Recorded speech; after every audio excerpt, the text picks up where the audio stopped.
by 2027, more than half of workers in the US are going to be people who are not getting a W-2. They're not going to be on payroll. Here's what AI has never done. It's never actually sold anything, not one time. It is understanding marketing and sales from a purely academic standpoint. It's a brilliant child prodigy. I no longer think about LinkedIn content as the way I'm going to get clients. Viral lead magnets basically attract information hoarders, competitors, non-buyers. You can build seven-figure businesses without one employee or even a VA. How? I think we're living in a fun time for sure. I think that's part of it. You know, I don't know how far back you want me to go, but I was trying to push forward a lot of the thinking today before everyone understood that remote was a thing. And remote's part of that for sure. But I think even beyond, someone will just jump straight to AI, right? We're just going to go right into it, right? Like even before going into That's AI. the idea. Just hit it hard right off Like the bat. even before going into AI, like I got to seven figures without having AI, right? And the way that I did it in the past was very much thinking about systems first. I have a systems mind. A lot of people today know me for sales and marketing, but it really was more of being a product mind and thinking in systems. And the way that I eventually got good at marketing was because became good at sales. So to me, it's really a focus on systems from marketing, sales, and client delivery. And a lot of people will think about it, a system maybe in one of those, more on the back end than really anything else. So for me, it's having a repeatable way to get those clients. It's having a consistent way to get those sales. And then on the back end, it's not always saying I'm going to get paid because I do more things and because I have more widgets. That's what becomes, I call the hungry dragon of more people, more clients, more people, more clients. And I'm not opposed to hiring either. Like we can go into that. I had a whole team, but I just think that people immediately try to solve a lot of growth challenges with people. They throw bodies at it. They throw low cost labor and suspect that someone who's going to get paid significantly less than you is going to do a better job at that thing, especially if it was in an employee situation when they have zero equity. They're not going to work as hard. They're not getting paid as much. So the first part for me are systems. And you know, because you've talked with me for a little bit, that I have systems for things like offers. I have systems for things like sales. And I have, more recently developed a lot of systems on the marketing front. Because if you have those two parts working on the first part, you can grow, I think, honestly, today to maybe even 5 or 10 million without having a large team. And I've seen it in the marketplace. I think a lot of people misunderstand what a system means. I think For people sure. just Yeah. It's a understand buzzword that today too. Yeah. Not to interrupt you. Go ahead. No, It's no, a no. I'm saying buzzword like today. Yeah. people think like a system is like just like an automation. It is a software, it is an automation, but I feel like there's more to it. And that's something that I've learned from you is that there is more to it. So like, can you define what you look at as a system? Yeah. So, and that's actually why I brought up AI, because I think people will even just say AI is a system. A system is just a repeatable way to get results. And it has something more than automation for sure. In fact, I have a philosophy around before getting to automation, because you can automate things and they don't get you results. I have had clients who are like, well, I'm automating using this tool. And I'm like, how's that going for you? And they were, excited about like, oh, I'm automating connection requests and messages through Dripify, or I'm automating this and that. And I said, okay, like, tell me about that. And they're like, yeah, I don't get any results. I'm like, so why have you been doing that? So for me, the system is the repeatable way to get results. And it's more than, a snippet. It's more, when I say like a snippet, like it's not a copy and paste. That's not a system. It's a way to put together a bunch of things that have worked well manually, and then having those things work in a certain way without it being automation. At some point, you want to automate that, but you have to earn the right to automate that. So I don't want to make a long answer here. Like that's the simplest way to define a system, is something that can get you repeatable results. It doesn't have to include technology, but obviously today technology is a big part of that. Low code, no code tools, Zapier, Make are out there. Those now are almost like the OGs relative to some stuff like Chat GPT and some of these other platforms. But I'll just stop there for a minute so we can kind of, get to where you want to go. Give me an example of a system that you have in your business or a system that you've installed in a client's business, and just kind of like walk me through the steps and like why it works. Yeah, and let's use one of my more popular systems, right? Just to like help make it more real for people. But I talk about scalable service offers, and a lot of people today talk about offers. They might even talk about scalable offers. But the way that we approach the offer in a way that understands, is it working today? Does it need to be changed? And how do we do this in a way that where we sell one thing, we don't just sell it once and never do it again? And that's actually what happens with a lot of people. Like, I can tell you a bunch of examples come to my head when someone's like, I just closed this thing, and then I'm talking to them and they're off doing like a whole different thing. And I'm like, why did you not go do this thing that we just did for that one client? Like, you should go to the well on that again and again and again. And I'm going to get more tactical, but just to say like this way, I have a lot of wells that I've basically gotten be empty to the point that they're dry. And then I will stay in that one well until it's no longer producing for me. So the idea of that also is that maybe just a little bit of a discipline to say, like, we're going to keep doing that thing over and over again until we actually don't get results. But that's part of what the beauty of a system is it shows you what's working and what's not working. So going from the offer standpoint, right?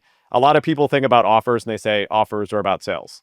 They think about it only in the sales conversation, but actually what the offer is we first look at who is the person that we're trying to target and how do we attract those people to the offer. The offer actually is the bait. I'm big on metaphors. I think they reinforce the way that people understand things. So a lot of people will say a social hook, but they don't have the right bait on that hook to pull someone into a social post, as an example.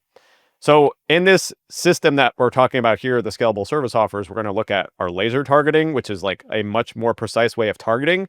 We're going to define a way of thinking about that client. I call it a Lighthouse client. Simple way to describe it for today, because we can't get into all of it, is replicating your best client of all time. Then we need to think about our differentiated positioning. What is the blue ocean service? I'm a big fan of blue ocean strategy, right? Developed it for service providers. And then we finally can get into thinking about our offer, which is our offer portfolio, to expand the surface area to get a yes. And then we have a way to close that. And you're like, oh my gosh, dude, you're going way too fast. We're just getting to the conversation. But do you see why that's a system? Because first of all, it's right there in my brain. And I literally could walk someone through this right now and help them define some of how to go do this today. And it's going to show you what is or is not working. For example, let's say we're working together, and then all of a sudden you got people into the process of actually trying to close, and we couldn't close. We don't have to go all the way back to the part of trying to track them into the funnel. We have to go to the part where it's not working. And a lot of people don't think about it in that kind of disciplined way. They'll just they'll change their hooks, they'll change their marketing, they'll change who they're targeting when they actually don't go precisely to the part of the system that actually is broken. So that's just one example, but notice that it gives us visibility into what is or is not working. And at some point we have a signal to say we should no longer be doing that thing, or we have to come at it at a different angle, or we have to change our positioning. And again, the system helps show us that. Beautiful. So let's go back to these blue ocean services here for a minute. Every market I feel like is saturated these days, especially with like how many people are trying to be solopreneurs or trying to be coaches and consultants and even like small agencies and things like that, right? How are you looking at it and how are you advising people who have a service that many people are competing for the same exact clients that promise similar results, that have a similar service? Like, how are you helping them differentiate in the market? Couple of stats too to back up what you're saying. And obviously people can watch this from around the world, but just the US stats are something like by 2027 and definitely by 2030, more than half of the workers in the US are going to be people who are not getting a W-2. They're not going to be on payroll. And there's probably some gig workers in there, but really thinking about it from the knowledge workers specifically, right? People are disillusioned with working the 9 to 5. They go back and get a job, they get fired again. There's now people that are trying to replace humans with AI, saying we could just go cut costs. Some startups are even saying, Duolingo and a bunch of them, that are like, we're not hiring anymore. We're trying to actually just have every person duplicated by having an agent or AI or whatever it is. So I definitely want to back it up besides like our anecdotal evidence. Right. I have worked with probably, I don't want to say it's exactly this, but like, let's say it's been dozens and dozens of ghostwriters. I've worked with a lot of people who are marketers. I've worked with a lot of people who are in video. And I can tell you, having worked with almost, and including all the top ones, we won't name drop. I want my episode to stand on its own terms, right? But people can go look, and I've worked with all the top names. I can tell you, having worked with all those people, including people like yourself, and that there actually really is a distinct lane for each one of them, that we focus on their social proofing as well and their unique backgrounds, and which is not easy for that person to find out. That's part of why they actually like to go work with someone like me, because they have the curse of knowledge. They can't see the patterns, right? They can't see why they actually are different. I kind of describe it this way sometimes, Coach D. I'll be the mirror that shows you the parts of the room that you can't see. But when we talk about Blue Ocean Services, and I give credit to the Blue Ocean strategy, but again, I look at it from the angle of, they did some really cool case studies on, wine brands, Southwest Airlines, and all these kind of different things, and how they arrived at their Blue Ocean services or their Blue Ocean strategy. For our market, which is different than that, we're not at a global scale. I think the social proofing aspect and your place that you came out of is the best way to get into that lane. And if you could do this, I want everyone to listen to this part. And I know we're going around a little bit, but it's a big thing. It is almost the thing, right? It's almost the thing that actually is going to help people be successful. Can you sell to your former self? Right? Can you sell to the former Coach D? In my case, I absolutely am, because I scaled my agency to, $5 million a year, then was part of a global agency that was way bigger than that, went through an exit process. And that gives me knowledge into who I'm selling to more than anything that ChatGPT can ever tell me. More than Perplexity, more than talking to a bunch of people, because I've just done it for 15 years. And I've also always worked with entrepreneurs. So the Blue Ocean service is not just who are your competitors, it is who are the alternatives. And then you start to map out what are called the factors of competition. It gets really geeky, so I'll stop here, to figure out what is the part that is super competitive, like saying, I'm going to go write more posts, or even saying, I'm going to get you leads, to, well, here's specifically what we really want to do with that person. And they actually don't really care about leads because they already have a bunch of leads. It's actually about, transparently, their ego. They want to go viral or they want to have more visibility, or they want their buddies from the golf club to say like, oh, I saw your post on LinkedIn. And those are the things that you can't get by just focusing on more, better, faster. Okay. All right. I don't have any thoughts to share on that, though. No, obviously with like the speed of everything, of like business changing with AI and all this stuff, what is something that you've changed your mind about in the last, 1 to 2 years, as far as like, something that you used to find was effective that doesn't really Yeah. work anymore? I will tell you this, it's a little bit scary how much is not being effective and how fast it's not being effective. You probably are seeing the same thing in your business. But just to give you a little example, I've been talking about for the last couple years this idea of being a 2030 company. And the idea was like, can you survive to be a 2030 company? Like, what are the things that you need in your business to actually make it to then? Because I've been doing this thing for a long time, and I've seen literally the internet start, right? Like, people used to have to code to put something on the internet and upload it via an FTP server. And then this thing called Blogger came out, and you could just press a button and your words magically could appear on the internet. So I've lived through that, apps, so on and so forth.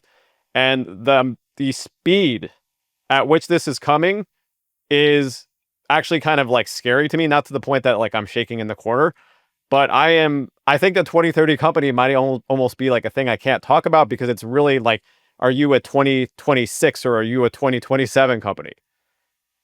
So I've been talking a little bit about this through the lens of especially like marketing, and that marketing, just marketing itself anymore, doesn't work alone. It works very, very effectively if you have a very large audience and maybe you have a volume play.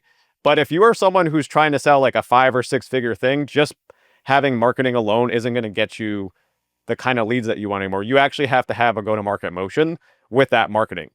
And I'm not saying don't like stop marketing, but don't expect that the post on social or the video or the blog, the blog or any of these channels are going to just get people to come over to you and say, "Hey, I want to pay you some money." Like that was a great glory days that we've lived through, especially if you're someone on LinkedIn, which I know a lot of your audience is. A couple years ago, I would post something and get 500 to 1,000 reactions, right? Like today, I'm getting less visibility than when I had 2,000 connections and I have 31,000 followers. So I think the thing that I'm changing specifically is I no longer think about LinkedIn content or anything like that as the way I'm going to get clients. I have to use that as sort of what I call the net. It's out there. Maybe it's getting someone that's interested, but a lot of the fish are just flowing past the net or there's holes in the net because of these other macro factors. And largely speaking, it's going to be because you have a go-to-market play like being in the DMs or having other things that support that, like having an email newsletter that does a sales CTA or that is just a sales newsletter or transparently, that little newsletter is actually just showing you who's more engaged and then you're directly hitting up the people that are engaged there versus even trying to do a broadcast. Because I used to be able to do a send and say, would you like to learn about this thing? And I'd have 100 people replying back. And no one does that anymore. It's just gone. I covered a lot there, so I'll let you, go into something deeper if you want to. We're talking about social platforms. Are you saying like you don't look at the social platform or the content on the social platform as your means to generate leads anymore? Then what are you looking at the content to do? What is the purpose behind the content that you are putting out on LinkedIn or whatever other social channel that you're out there on? Yeah, and I've always talked about this through the lens of social content should be distribution versus conversion, right? So I still think there's an element. It's not like I just started talking about that concept.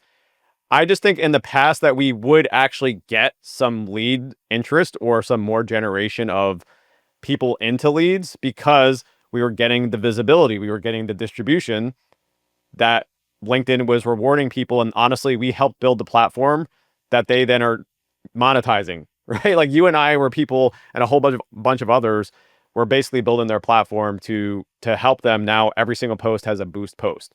So to some extent, it still is an element of like just having some amount of visibility. So if someone Google searches your name, your LinkedIn profile is going to probably show up pretty high.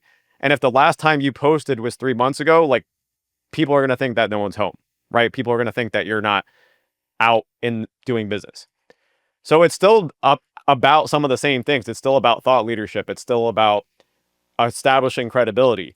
But I think about everything that I create as a thing that I can reuse within a sales motion as well, within a go-to-market motion as well. And so if I do a post, like I did a post today, that is really not even on brand for me necessarily. And it's actually a post about the changes of social selling. And I'm going to take that and I'm going to use that mostly through DMs and emails. I might even do something where someone who I have talked to an email, like, hey, yeah, if you are someone who's on LinkedIn, like you have to pay attention to the new way, what I call the 5 new rules of social selling. So I might create something that I know that's not going to like go viral or do something like that, but I'm creating it with an intention to use it within my larger, what I call my pipeline pushing system, right? So a lot of those things have an intention beyond they're going to die in the feed in the next 2 hours effectively. So how can I use that for the next 3 months? How can I create something that is going to be an asset that I can go back to? I literally have hundreds of posts that I've tagged and I have little short URLs. Like you can go to kyrm.sh/103K. And that shows how I closed $103,000 in 7 days. No ice baths included, right? But I then can use that to social proof further while I'm having all these other conversations. Yo, I just wanted to take a very quick break in the action here because I just realized something crazy. 85% of the people that are watching our videos on YouTube are not subscribed. This is what happens when you actually get smart people to look into your analytics. So if you are enjoying this content and you want more practical advice and tips on how to grow your brand and your business with video, please hit the subscribe button. I do truly appreciate it. And let's get back into the interview. If social content is not a lead generation channel, it's more of a distribution channel, like you're saying, then you need lead generation channels. And one of the things that you brought to the table, or that you've kind of flipped on its head, is lead magnets.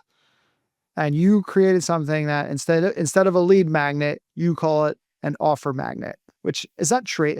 You need to trademark that. I feel like you I need a have so little. many things, man. I couldn't trademark all of them, but yeah. I think you need a TM like offer Right. magnets or whatever, because Yeah. it's your thing. But anyway, so talk about the difference between like a lead magnet and why a lead magnet is one thing and an offer magnet is way more effective. And I think this kind of goes into what we are talking about a minute ago.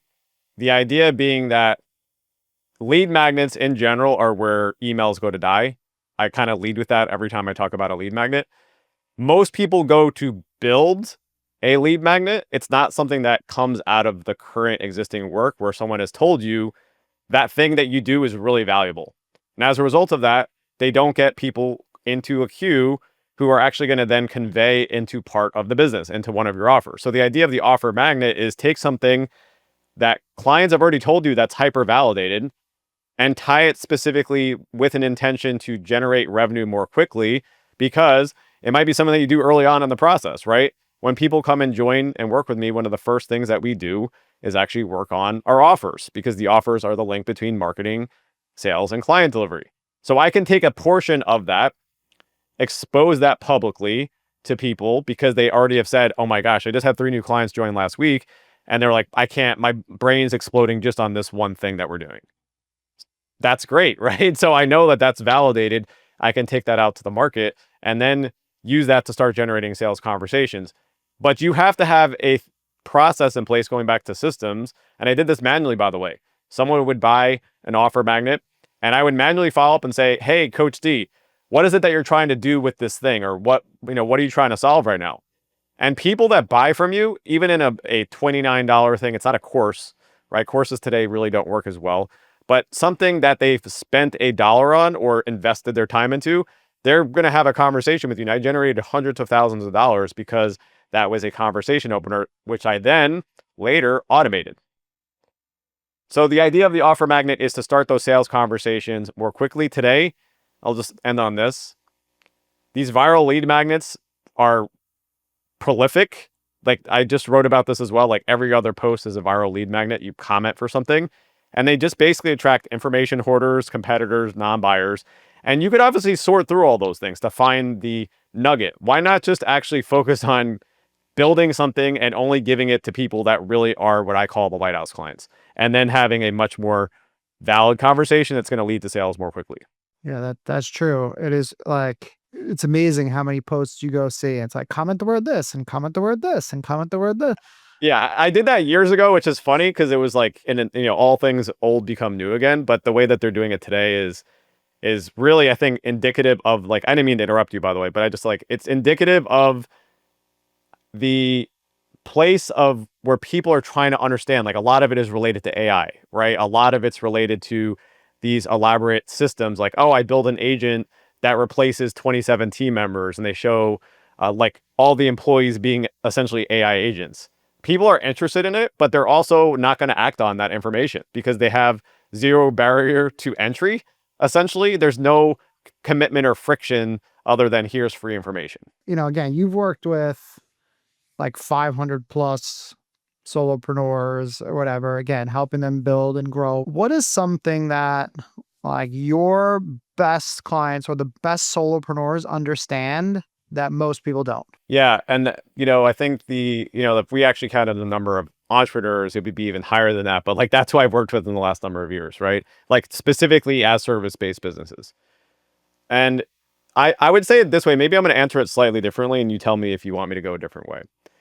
It's less about understanding, and it's more about people who understand that execution is better than perfection. I want to say that again. Like execution is better than perfection. You were an example, and I think it's pretty transparent that I've worked with you and we've worked together for a while, Yeah, and I've totally. also worked with you as well. Like you've helped me on some video stuff. You're a perfect example when I talk about a Lighthouse client of someone who I don't have to come over and I'm gonna like use this visual. I know that people will listen to this as well, but it's like let's take the mama bird and like feed the little baby out of the mouth and like spoon feed, right? Like making it I'm making it vivid here because you didn't need that, right? It's much more about I see what someone like Ken is doing. He has given me a framework, a system, a playbook, but you just can observe what I actually did and implement and execute on that. And you're not going to like ask for permission on how to go do any of those things. The people that come in, and I have worked really hard because I have so much material and get just overloaded by that. And they just go into like doing nothing for months.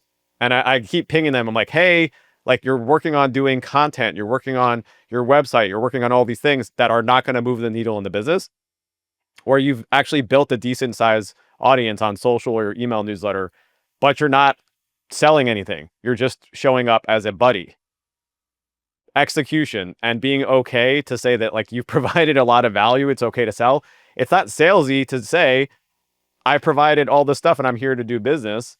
So I think the biggest thing, man, is like actually just going to work. I tell people if you come in, you can literally get results. I had some very large names. Again, they're all on my social profile that weren't doing well. No, people didn't even know who they were. And we did the work. And within 5 days, they closed 4 deals, or they went out and closed a 320K deal because they just went out and did the work versus worrying about it being overly perfect. Going back to when you were working in your agency and you were building apps and you still had a big team that you were running, right? So, you worked with some big companies, like I know like Toyota and Levi's like stick out in my mind as like ones that Yep. you've mentioned before, right? What is something that you learned from working with those type of companies that you pass down to the solopreneurs that you're working with right now to help them close more?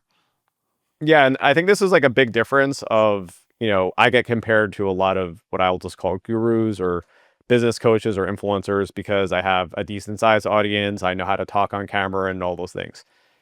The big difference is that I've actually sold 200,000, 500,000, $1 million deals, and I've been in the room with the VPs of these Fortune 500 companies who are used to having everything their way. I won't say the names, but I've literally been in situations where I had someone say, well, we're so and so, so we automatically expect a 20% discount because they also think that they probably are already always being overcharged. And I'm like, that's fantastic for you, but I'm not a global enterprise brand. I'm a small business. And if you want to work with us and get the results and the speed and the agility, that's not gonna happen. So, sorry. Or we've had to literally get approval up multiple levels to a CIO level for them to work with us because they're like, yeah, we don't usually work with companies under 50 people.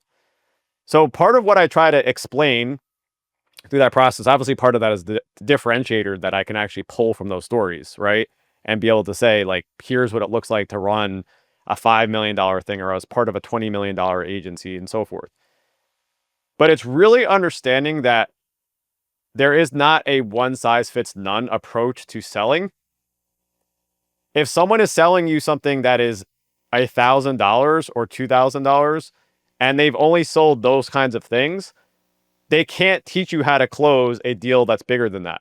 Or if they sold something else that was wildly different, it was a completely wildly different thing that doesn't translate. So what I really help them understand is what specific client are you trying to sell to? Where are you right now? And I will show you the specific system and steps that are only applicable to you. Remember when you first started working with me, what you were doing then is very different than what you're doing now.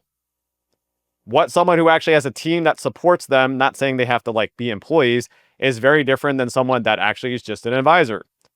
If someone is selling a 5-figure thing, then we don't have to worry about a complex sales process that is for 6 figures. And I have solopreneurs or solo consultants or advisors who are legitimately doing 6-figure deals and they're closing that kind of deal in a month. And that's like one of their big deals for the year, but they closed 2 or 3 of those and they're at $1 million themselves. So that is the big thing of like helping people understand that even for me, I had those bigger clients and then I also had startups that moved a lot faster and they were just different sales approaches. What is something that you see right now with like the clients that you're working with that is like super overhyped and they look at it as like, this is something that's going to work, but it's really more of a distraction? And like, I'm sure you get this from a lot of people, like including myself. Yeah, I think I think unfortunately right now there's a lot of more shiny object syndrome than there has been in the past. And I used to deal with this relative to just tools because tools aren't new, right? Like I was an app guy, so there'd always be a new app, but especially in the B2B world for consultants, and they're seeing not just like ChatGPT and Claude, but they're seeing that new thing in their feed every single day that they have to have. So I'm really focused on making sure that they aren't getting distracted by saying, "Oh, well, I just worked with ChatGPT, or I just worked with this thing," and I come back to just the foundations of what are you doing today that's solving a problem that you have right now in the business. I had someone recently, and I kind of alluded to a few of these, but they're like, "Oh, I'm overhauling my backend systems." I was like, "Last time we spoke, you had no leads. Like, you don't have any leads. Why are we working on the backend system?" And it's because they saw something that's like, well, if I go build a bunch of agents or I can automate the 27 steps that happens once someone's buying, I'm like, that is a phenomenal problem to go solve that you don't have the luxury of solving right now. You have 3 months of runway, or you have to pay bills, or you have a kid going off to college. So I think right now it's really keeping people on point away from that. Like I almost would rather say this, man. And I understand that AI is great. Like I use AI in ways that people don't use AI. We can get into that if you want. But you don't need to go run to AI to ask it about marketing and sales, because here's what AI has never done. It's never actually sold anything. Not one time. And maybe it will at some point, right? Like at some point it might actually do that. But as it stands, as of this recording, it is understanding marketing and sales from a purely academic standpoint. It's a brilliant child prodigy.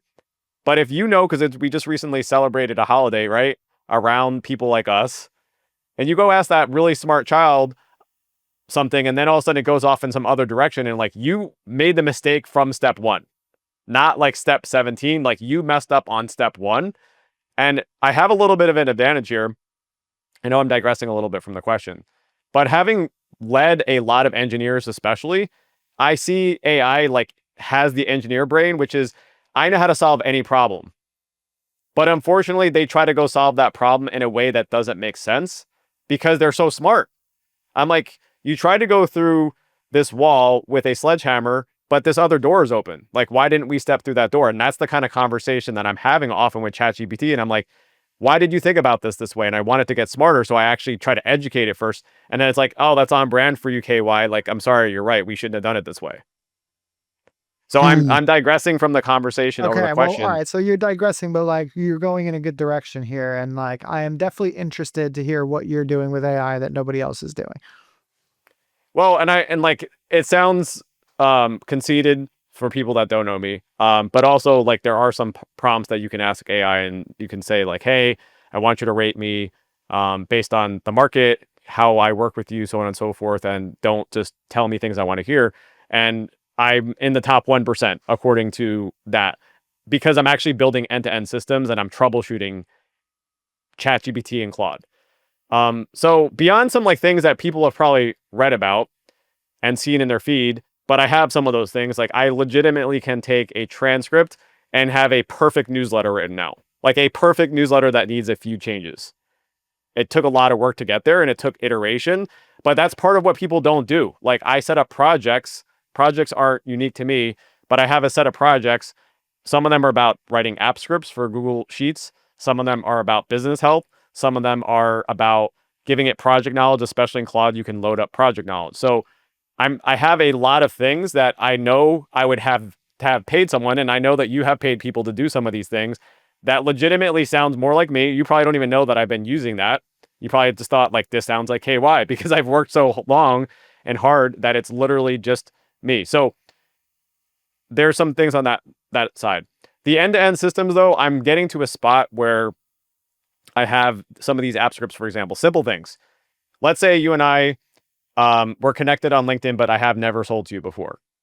I have, and let's say we have, and this happens, you know this because we both have okay size audiences. There's 173 people of shared connections.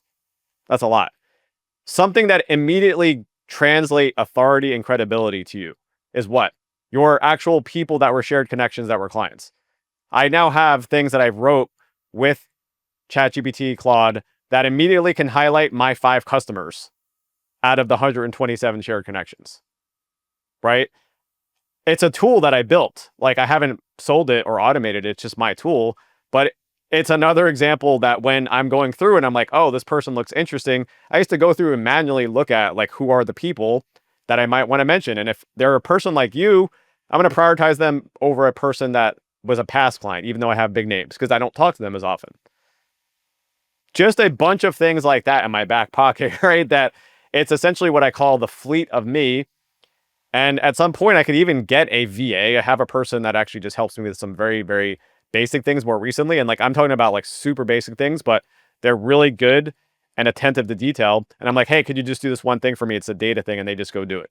Right. But I could even give all of that tooling to a person like that and have them go use that. And that's like basically having me in their back pocket without ever talking to me. So I do think that there is a place very soon that could take you, and I'm probably not going to try to get there just based on where I am with my kids and so forth. We can talk about that, where there's someone that's running a $5 or $10 million thing with almost no people, right? Like, it's actually a bunch of copies of them and like some lightweight help. So if somebody wants to get to that point where they can have a $5 or $10 million thing without a giant team of people, we're going to close right here. So if you had to leave Sure. them with one piece of advice to help them get there, what would it be? Despite all of what we just talked about, and I know we went in a few different places, I still would come back to just a very foundational element, which is that if you can get that lighthouse client that I call that separates just from an ICP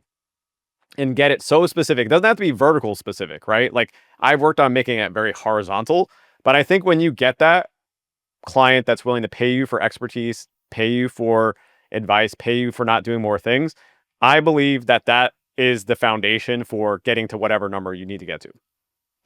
The reason why that I am very scalable right now is because I have scalability in my marketing, I have scalability in my sales, and I have scalability in my back end. The scalability that I have on my back end now is bigger than what I had before. I don't want to make a long answer here for you, but I would just say, like, I have a whole training and system on this called Why a Lighthouse Client is Key to Scale and Grow in Your Business. And that would be what I would just say. Like, I don't care about all that other stuff. It's noise if you don't nail this one thing. Love it. And just tell people where they can find you, Ken. Yeah, I think the best place to go check out would be trs.club/blueprint, because my name is a mouthful. I'm sure you'll link it up for things, but that will give you the way to get my philosophy here spelled out. Like, you can read through it. You also can connect from that spot to social. And I do have a pretty big audience on LinkedIn and have a YouTube following. And I do have a podcast. By the time this will go live, the podcast will be out there as well. So that's a newer thing, but that's what we're talking about, like finding the new channels, finding new ways to stay engaged with people. So yeah, appreciate the conversation, man. Dude, always, man. Appreciate you. And I will see you in the club.